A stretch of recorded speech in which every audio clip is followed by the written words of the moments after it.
Morning was just absolute unadulterated chaos. Friday, November 17th, Sam Altman is fired. Boom. Sunday the 19th, Mira Murati is suddenly made interim CEO. But wait, by Monday the 20th, they swap her out and name Emmett Shear as the new CEO. And then, in this massive whiplash moment on Tuesday the 21st, Sam Altman is completely reinstated. It was this frantic revolving door of leadership that had the entire tech industry spinning out of control. But you gotta wonder, how in the world did Sam get his job back so incredibly fast? Picture this. You are at the helm of literally the most revolutionary tech company on the planet. You've just launched products that completely change the world. Your valuation is absolutely skyrocketing, and then, out of nowhere, you're abruptly fired by your own board of directors over a Google Meet call. No warning, just gone. Well, that is exactly what happened to OpenAI's CEO Sam Altman back in November of 2023. But the real story here isn't just about corporate backstabbing. It's about what was actually happening behind locked doors.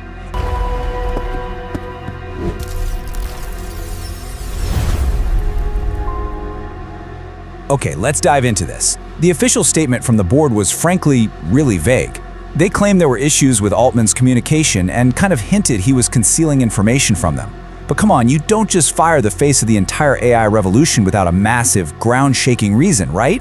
These 4 board members made a highly controversial decision that risked the total collapse of an American tech titan. And they did it so abruptly that even the top executives were completely blindsided. So to really understand the why, we have to look at what was discovered just days before that firing happened. Get this, just before Sam Altman was ousted, several researchers inside OpenAI penned a chilling warning letter directly to the board of directors. They disclosed the development of a highly potent AI that posed a potential threat to humanity. Let that sink in for a second. This wasn't some minor glitch in a chatbot or a basic software error. This was Q-Star. The researchers were absolutely terrified because this new system wasn't just regurgitating trained information anymore. It was actively solving complex mathematical and scientific problems that it had never ever seen before. What followed this warning was just absolute unadulterated chaos. Friday, November 17th, Sam Altman is fired. Boom. Sunday the 19th, Mira Murati is suddenly made interim CEO. But wait, by Monday the 20th, they swap her out and name Emmett Shear as the new CEO. And then, in this massive whiplash moment on Tuesday the 21st, Sam Altman is completely reinstated. It was this frantic revolving door of leadership that had the entire tech industry spinning out of control. But you gotta wonder, how in the world did Sam get his job back so incredibly fast? It all comes down to this staggering number, 743 out of 770. That is the exact number of OpenAI employees who signed an open letter threatening to immediately resign if Sam Altman wasn't brought back. Think about that. That is over 90% of their entire workforce ready to walk out the door. The employees made it perfectly crystal clear. OpenAI is nothing without its people. The board quickly realized that if they didn't reverse course right then and there, the company would literally cease to exist overnight. But why were the stakes so incredibly high? What exactly are they building over there? To really get that, we have to talk about AGI, or Artificial General Intelligence. This has been OpenAI's singular driving founding mission since way back in 2015. Billions and billions of dollars in Silicon Valley have been poured into this specific race, raising the stakes to just an astronomical level.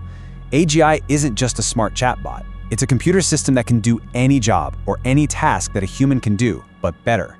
It is literally the holy grail of computer science. And the sheer panic within OpenAI suggests that with Project Q-Star, they might have just taken a massive, completely unexpected leap right toward it. Now, what's really interesting about this slide is the sheer magnitude of the jump we're talking about. Right now, we live in the era of weak AI, things like ChatGPT or Midjourney, and yeah, they're incredible for sure, but they essentially just guess the next word in a sequence or excel at one highly specific pre-trained task.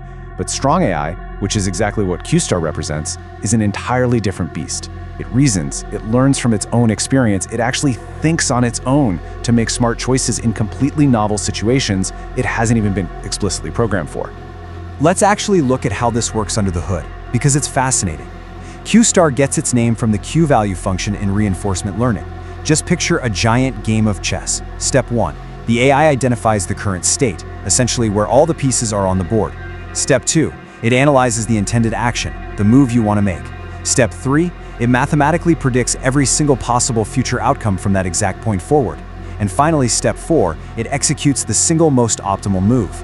It doesn't just take a wild guess. It mathematically calculates the absolute perfect decision based on infinite future scenarios. It's playing out a million games in a fraction of a second, seeing the one true path to victory and executing it.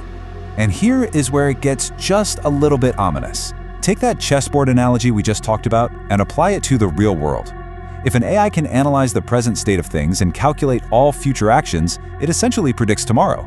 It could perfectly route all highway traffic. If it can forecast volatile financial markets, well, it basically controls the global economy. If it can predict human decisions, it completely transcends being just a cool tech tool. It becomes an oracle. Think of the AI entity from that latest Mission Impossible movie. An omnipresent system that mathematically predicts the future.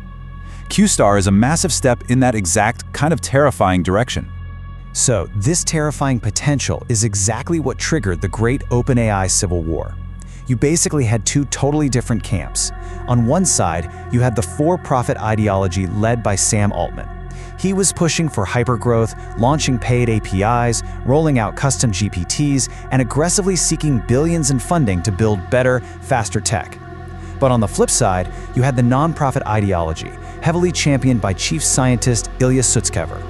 He was deeply concerned with AI safety, alignment, and the very real existential threat of an AGI that might one day treat humans the way we treat animals.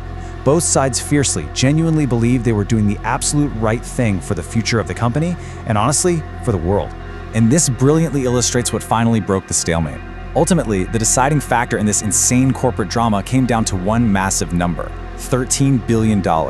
That's the sheer amount of money Microsoft has poured into OpenAI's for-profit subsidiary, giving them a reported 49% stake. So, when the nonprofit board fired Sam, Microsoft's mega investment was instantly put in jeopardy.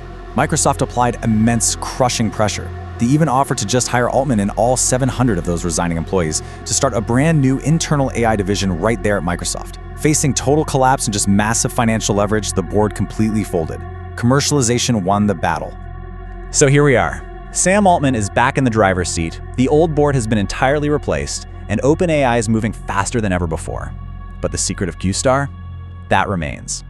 We are standing right on the precipice of a technology that doesn't just assist us anymore, but genuinely, mathematically outthinks us. So, I want to leave you with this one thought to chew on. If a machine can logically reason, adapt to the total unknown, and mathematically predict tomorrow better than any human alive, are we truly ready for what happens next?